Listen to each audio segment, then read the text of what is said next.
Le suiveur parle comme son rappeur préféré, et il trouve même gênant le fait de vouloir bien parler. Donc pour lui, un discours bien articulé, c'est parler comme un riche ou parler comme un blanc. Le créateur, lui, sait que pour pouvoir négocier, pour pouvoir persuader, ou même pour défendre ses idées, il faut savoir bien parler. J'ai passé toute ma vie à bégayer, à parler trop vite, et à me décrédibiliser à chaque prise de parole.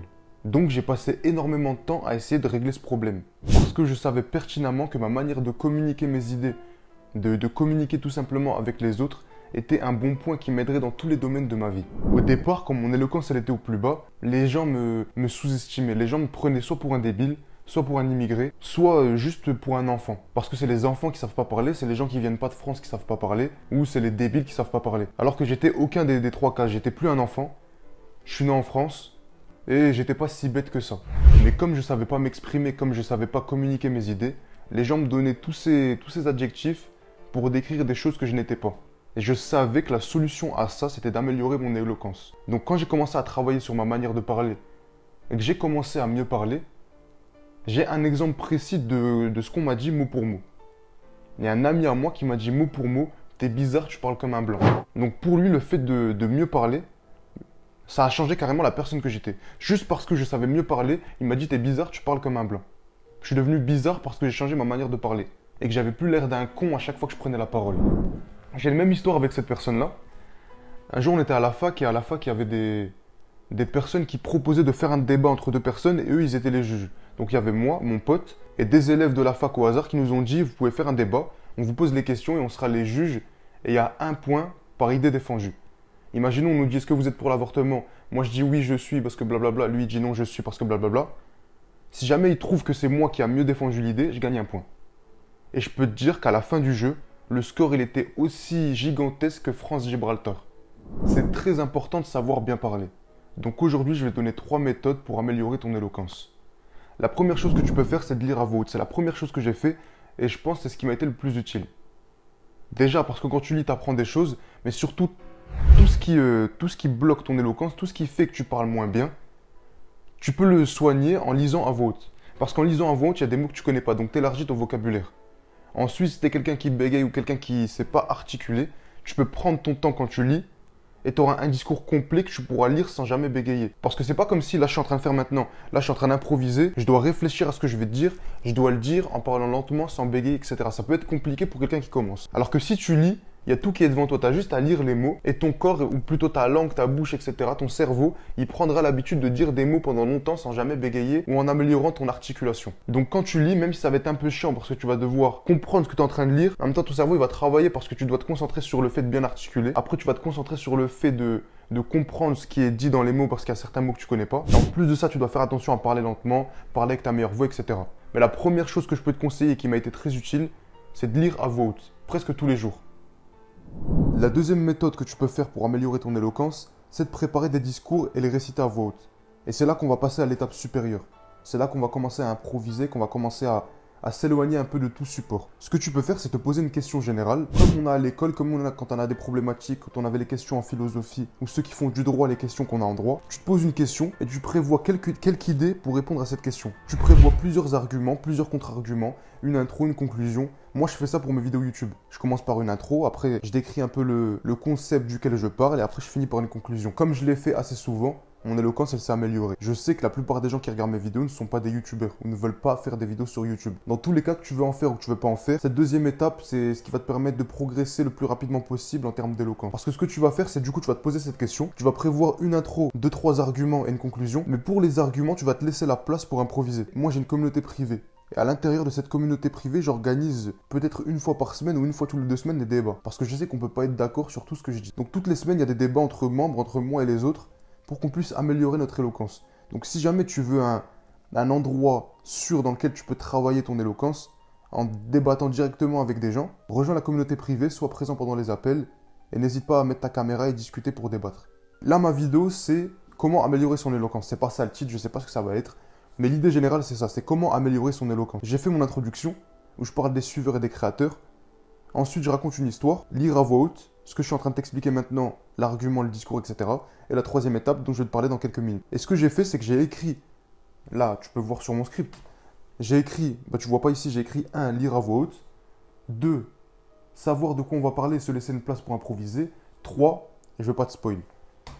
Mais après ça, il n'y a rien écrit. C'est moi qui dois improviser pour te décrire cette partie du concept que je veux te donner.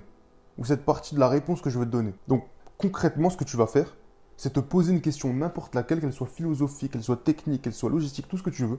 Tu te poses une question et tu réponds à cette question en 3 arguments en te laissant la place pour improviser. Tout seul dans ta chambre, tu prends 3 arguments, t'écris l'idée générale et après tu parles de cette idée. Comme s'il y avait des élèves en face de toi, comme si tu faisais une vidéo YouTube. Comme si tu étais devant tes viewers et tu veux leur expliquer quelque chose. Quand tu feras ça, ce que ça va faire, c'est que ça va pas seulement t'aider à faire des discours, à faire des vidéos YouTube, etc. Ça va t'aider dans toute ta vie parce que tu amélioreras ta capacité à improviser. Et c'est le plus utile parce que dans la plupart des cas, on n'aura pas de discours préfet sur ce qu'on va dire. On sera obligé d'improviser dans tous les moments de notre vie. Donc c'est pour ça que cette deuxième étape est la plus importante. La troisième méthode, c'est la méthode la plus simple, mais c'est en même temps celle qui te fait passer à un autre niveau d'oration. Si tu le fais bien, tu auras le plus de résultats possible. Si tu le fais mal, tu n'auras rien. Cette méthode, c'est imiter de grands orateurs. Et je le fais encore même maintenant. Il y a 2-3 jours, je regardais un débat de François Mitterrand contre Jacques Chirac. Et je regardais leur manière de parler, j'ai analysé leur manière de parler, que ce soit leur tonalité, le ton de leur voix, le son qui sort de leur bouche, la cadence à laquelle ils parlent. Et j'essaie d'imiter leur manière de parler. Et je sais que même dans 5 ans, même dans 6 ans, même dans 10 ans, je ferai encore ce même exercice parce que c'est un exercice qui est très utile pour améliorer son éloquence. Et pour ça, il faut que tu le fasses bien. Il ne faut pas seulement que tu regardes la vidéo et tu dis ouais c'est bon. Ce que tu vas faire, c'est les écouter. Et imaginons, il y a une phrase que tu aimes bien, il y a un son que tu aimes bien qui est sorti de leur bouche. Tu vas faire pause et tu vas essayer de répéter la phrase selon le même rythme, la même tonalité, la même intonation que la personne que tu écoutes. Dès qu'il y a un son que tu apprécies, une phrase qui est bien sortie et qui impacte ton cerveau de la bonne manière, tu mets pause et tu répètes la même phrase mot pour mot avec la même tonalité, le même son, la même voix, même s'il faut changer ta voix. Tu vas toujours garder ta manière de parler. Quand je parle, il y a toujours fantôme qui parle. Mais il y a ces mois et ces années de travail, ces mois et ces années de copie, de plagiat, d'imitation, ce que tu veux. Derrière ma manière de parler, c'est ça qui nous donne cet aspect éloquent. Je ne suis pas forcément éloquent, je n'ai pas forcément le meilleur vocabulaire, mais tu apprécies quand même m'écouter. Et c'est pour cette raison-là. Donc trouve de grands orateurs et essaye de les imiter, même s'ils ne parlent pas la même langue que toi. Et enfin, il y a des petits bonus. Il y en a un, tu l'as remarqué, je le fais dans toutes mes vidéos et c'est quelque chose qui est naturel pour moi. C'est d'accompagner mon discours avec des gestes. Je ne sais pas pourquoi quand je parle, moi je bouge mes mains, je bouge mes doigts, je bouge ma tête, etc. Et je sais que quand je le fais, ça permet de mieux accompagner mes idées, de mieux accompagner ma manière de parler. Je ne sais pas si tu sais, mais on conseille beaucoup aux youtubeurs de mettre des images quand ils parlent. Moi, je ne le fais pas souvent parce que j'aime pas trop, c'est trop hyper stimulant pour le cerveau de voir plein d'images quand on parle. Mais si jamais on dit d'accompagner des images par rapport à ce que disent les youtubeurs éducatifs, c'est les gens qui t'apprennent des choses sur YouTube. On dit à ces youtubeurs de mettre des images en rapport avec ce qu'ils disent. Pour que comme ça, l'idée, elle passe mieux. Si jamais je te dis fais du sport et je mets une vidéo de moi en train de faire des pompes, l'idée, elle rentre mieux dans ta tête. Dans la vraie vie, dans ta vie de tous les jours, tu ne peux pas montrer des images quand tu parles. Tu vas pas sortir ton téléphone, parler et faire défiler des images. Mais tu peux accompagner ton discours avec des mots. Comme là, j'ai parlé de téléphone, j'ai parlé de défiler des images. J'ai fait le geste de moi avec un téléphone dans la main qui défile des images. Tu as plus eu la vision de ce que j'étais en train de t'expliquer parce que j'ai accompagné mon discours par des gestes. Premier bonus. Le deuxième bonus, c'est d'élargir son vocabulaire. Ce que je fais à peu près tous les jours quand j'y pense, c'est, je sais pas si tu vois, il y a écrit dictionnaire ici. Dictionnaire, je vais sur internet, je tape dictionnaire, dictionnaire alphabétique, je prends les mots de la lettre A, j'écris les mots que je connais pas et j'écris leur définition. Ou parfois quand je lis et qu'il y a un mot que je connais pas, je vais sur internet, je cherche la définition du mot et je l'écris.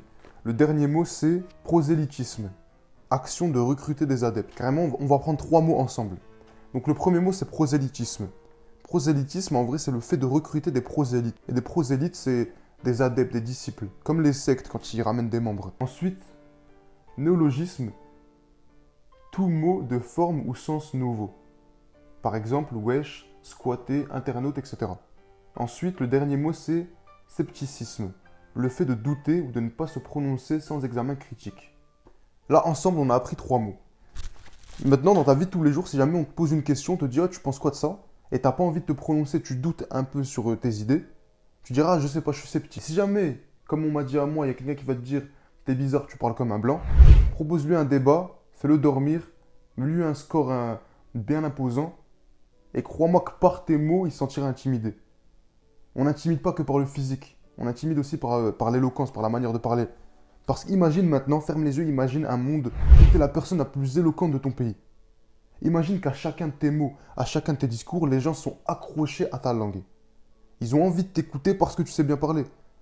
T'es pas nécessairement fort, intelligent, cultivé, etc. Mais comme tu sais bien parler, comme tu sais bien communiquer tes idées, les gens ont envie de t'écouter. Imagine ce monde où c'est toi cette personne. Imagine ce monde où tes parents sont fiers de toi parce qu'ils se rappellent de l'époque où tu parlais trop vite, où tu bégayais, où tu arrivais à persuader et négocier avec personne.